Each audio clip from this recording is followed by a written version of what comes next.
Bienvenidos a la Vaquera Galáctica, donde las sombras cobran vida y las historias susurran desde lo más profundo de la noche.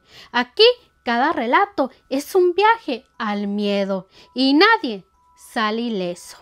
En el episodio de hoy, prepárate para descubrir lo que jamás deberías ver ni escuchar.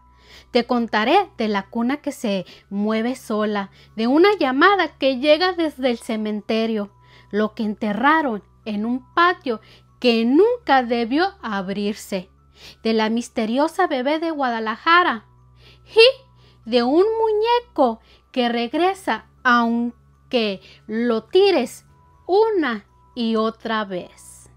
Historias que desafían la razón y que podría estar más cerca de lo que imaginas. Prepárate, porque lo que escucharás no es solo un cuento, es un viaje directo a tus peores pesadillas. Pero antes de comenzar con este primer episodio de La Vaquera Galáctica, el podcast más macabro del oeste, los invito a que se suscriban y activen la campanita de notificaciones, porque de hoy en adelante no quiero que te pierdas ninguna de estas historias. Y ahora sí, sin más que decir, comenzamos.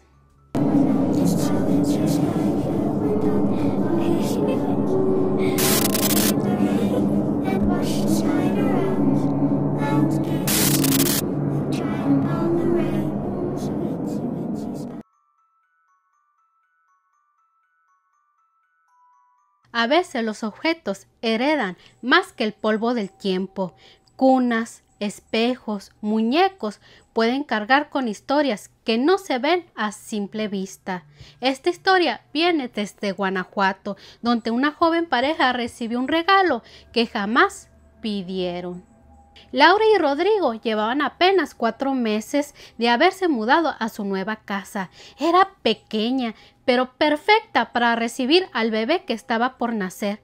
Todo era emoción, arreglos, compras. Lo único que les faltaba era una cuna.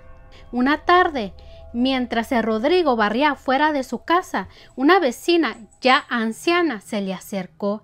Le ofreció una cuna antigua que tenía dentro de su casa allí arrumpada. Han de cuenta, chamacos, que la cuna era de madera gruesa con barrotes tallados a mano y una especie de dibujo en la cabecera, una figura infantil como un ángel. La señora le dijo que era de su hijo, pero él ya no estaba y quería que tuviera otro hogar. El Rodrigo aceptó con gusto, le pareció un buen gesto de la señora. Esa noche, Laura se sintió rara. Apenas vio la cuna en la habitación del bebé. Algo en ella le incomodaba. Tal vez era el grabado, que bajo la luz se veía más como un niño con los ojos cerrados. O tal vez era solo paranoia del embarazo. Aún así, no dijo nada. Pero las cosas empezaron a volverse extrañas desde el primer día. Por las noches, la cuna se movía sola, muy despacito, han de cuenta como si alguien la estuviera meciendo de un lado a otro. El Rodrigo lo notó primero, pero lo achacó a corrientes de aire, hasta que una noche se levantó al baño y escuchó algo más. Un leve crujido y un llanto súper bajito, como si viniera de un bebé. Corrió al cuarto. Laura también se había despertado. Ambos vieron lo mismo, la cuna balanceándose lentamente de un lado a otro, vacía, sin bebé, y el llanto había parado en cuanto cruzaron la puerta. A la mañana siguiente fueron con la vecina para devolver la cuna, ya no la querían. Pero, ¿qué creen, chamacos? La señora ya no vivía allí.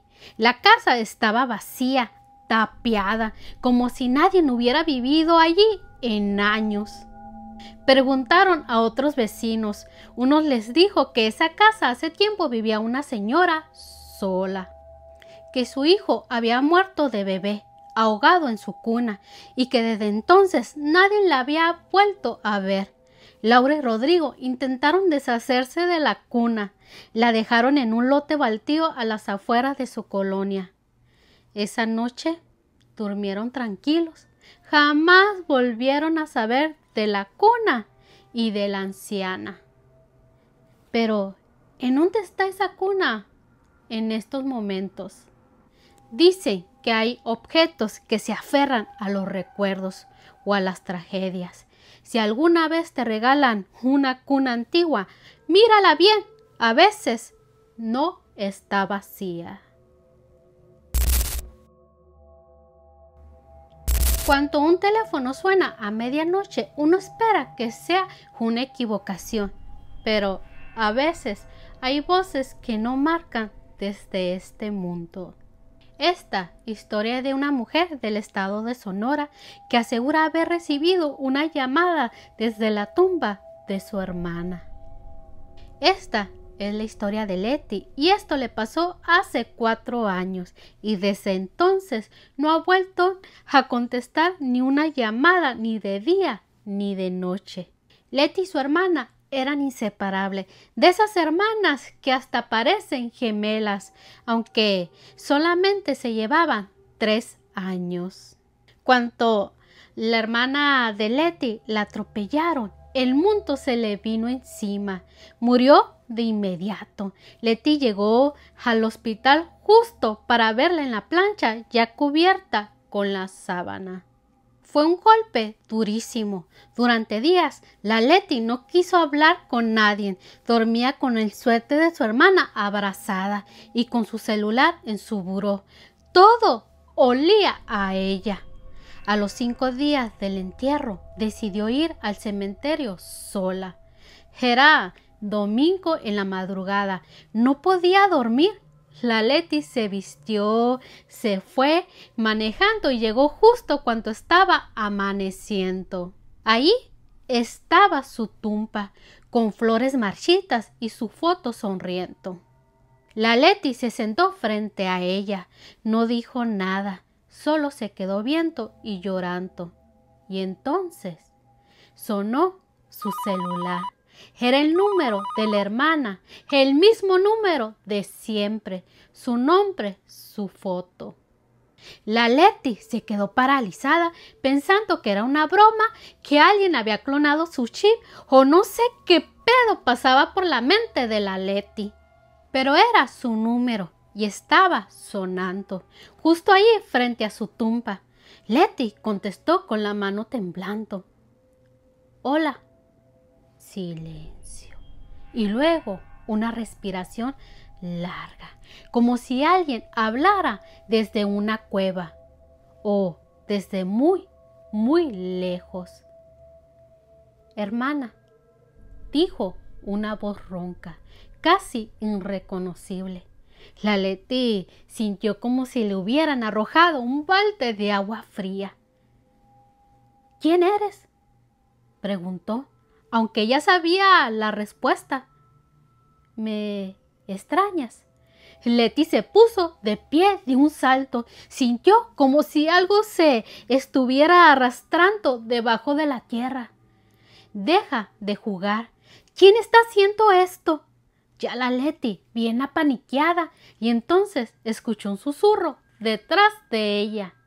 Estoy aquí. La Leti se volteó. No había nadie, chamaco, solo cruces y tumbas viejas. El teléfono seguía pegado a su oído, pero la voz ya no hablaba. Solo escuchaba un zumbido, como el de un televisor sin señal, hasta que de la nada se cortó la llamada. La Leti corrió, se subió al carro, cerró con seguro y lloró ahí adentro como nunca. Cuando volvió a casa, lo primero que hizo fue revisar el historial. Y sí, ahí estaba una llamada recibida a las 5:37 de la mañana, duración 1 minuto con 12 segundos, número el de mi hermana. A la semana siguiente, Letty fue a la compañía de teléfonos. Les dijo que alguien usaba el número de su hermana. Le respondieron que el número había sido cancelado y dado de baja el mismo día de su muerte. No se podía usar. No existía ningún sistema, pero Letty escuchó su voz. ¿Y tú contestarías una llamada de alguien que ya no está entre los vivos? Tal vez deberías pensarlo 2 veces antes de levantar el teléfono en la madrugada. A veces no siempre se siembra vida, a veces se entierran pactos. Esta es la historia del nieto de la bruja. Y según él, su abuela no quiere descansar hasta que alguien más lo sepa. Según él, su abuela fue partera y también, según la gente, bruja. Él creció en su casa, en un pequeño pueblo de Zacatecas. Una tarde, cuando tenía unos 10 años, vio a su abuela salir al patio con una bolsa negra, una vela y una pala. Era de noche. Pensó que iba a plantar algo, pero cuando se acercó, sintió un frío extraño y escuchó a su abuela murmurar palabras que no entendía. Al día siguiente, el nieto fue a ver qué había en el hoyo. La tierra se notaba removida, floja, pero también había una cruz de carrizo clavada al revés. Su abuela se dio cuenta, lo llamó, le jaló la oreja y le dijo: «Nunca escarbes donde ya se arre algo, porque si lo sacas se mete a la casa». Años después, su abuela enfermó. No hablaba, solo murmuraba nombres. El nieto, ya adolescente, decidió limpiar el patio, quitó ramas, piedras y llegó hasta ese punto. La tierra seguía blanda, la cruz estaba podrida y sin pensarlo volvió a cavar. Encontró una caja de madera vieja envuelta en un trapo rojo con símbolos extraños.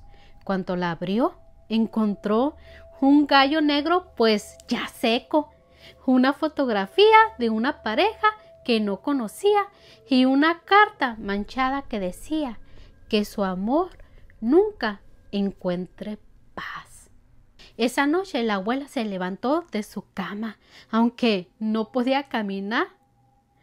Fue con el nieto, lo miró con los ojos, haz de cuenta, blancos, y le gritó: «Tú lo sacaste, tú lo desataste».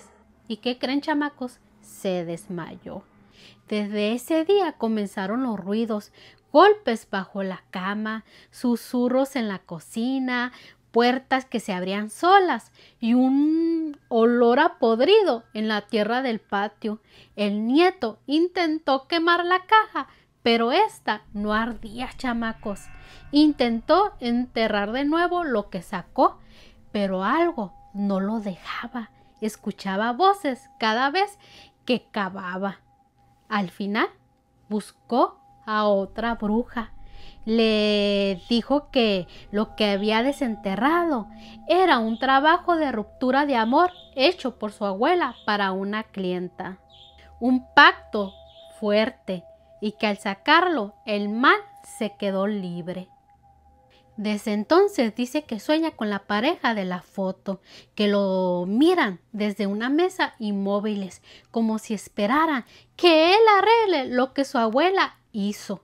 Pero ya no puede, porque algo ya entró a su casa. Algunos pactos no se cancelan, solo se entierran hasta que alguien, por curiosidad, los vuelva a despertar. Hay cosas que se dejan en los panteones, flores, recuerdos, hasta lágrimas. Este relato es de Jalisco. Lo cuenta una enfermera retirada que juró no volver a pisar un cementerio después de esto, ni siquiera en vida. Este relato es de doña Rebeca, una mujer mayor que trabajó por más de 30 años en el Hospital Civil de Guadalajara. Lo que vivió en su juventud nunca lo contó en voz alta hasta ahora. Corría el año de 1976. Ella y su mejor amiga llamada Yolanda se habían unido como voluntarias a un grupo que cuidaba a personas sin familias en sus últimos días. Era común que visitaran panteones para colocar ofrendas o simplemente limpiar lápidas abandonadas. Un domingo al mediodía fueron al panteón de Mezquitán. Hacía un calor y apenas había visitantes. Mientras quitaban ramas secas en la zona antigua, oyeron el llanto de un bebé. Pensaron que alguien lo había dejado. Buscaron y nada. El llanto venía de un rincón detrás de una lápida rota con una virgen sin cabeza. Ahí encontraron algo imposible, una pequeña tumba con flores marchitas y una cobijita rosa doblada con cuidado. Lo curioso es que el nombre de la tumba estaba completamente borrado. Solo se leía la fecha, 1922.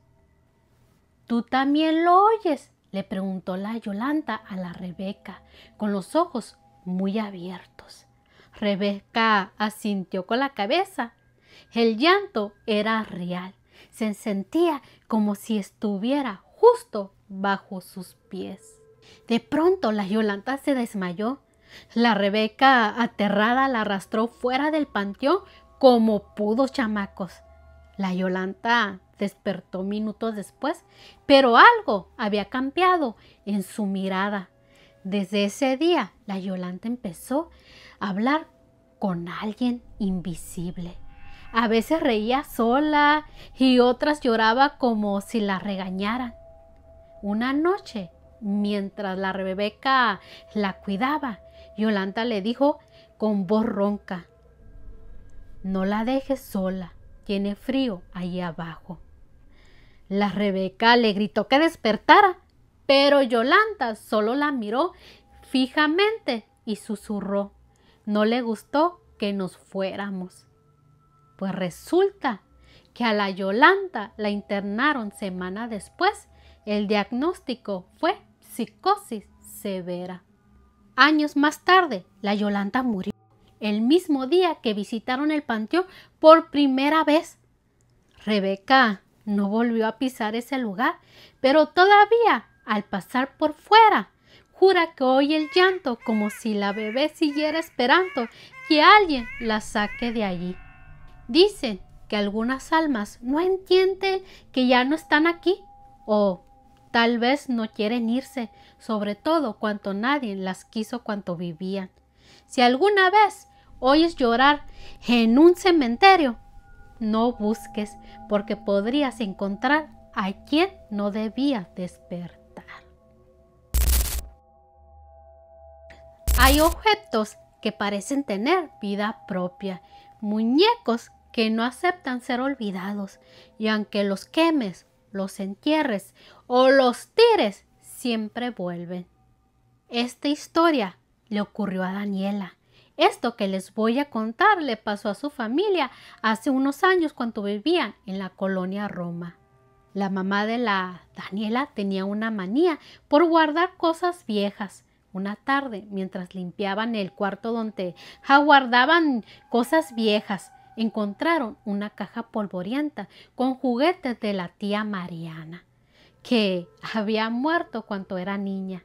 Entre esos juguetes había uno que le heló la sangre, un muñeco de trapo con cara bordada, con ojos negros y una sonrisa retorcida.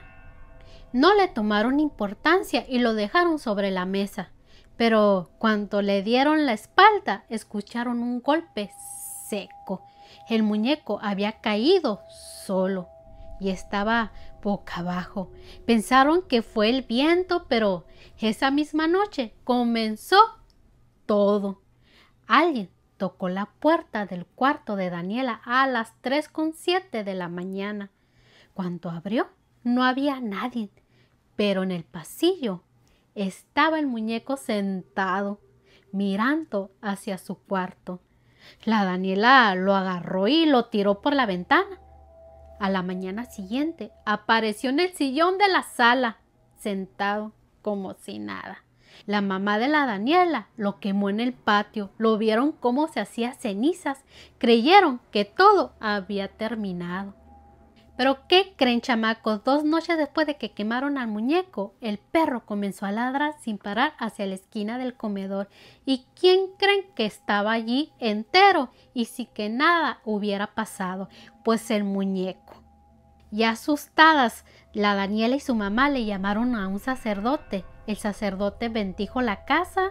La Daniela y su mamá agarraron el muñeco y lo encerraron en una caja de madera que el sacerdote había bendecido y lo enterraron lejos de la ciudad. Hasta ahorita no ha vuelto a aparecer el muñeco. Hay muñecos que no son juguetes, son jaulas, prisiones para recuerdos que duelen demasiado.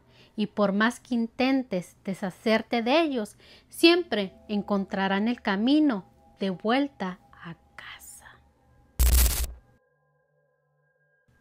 Y con esta historia llegamos al final de este primer episodio. ¡Yeah!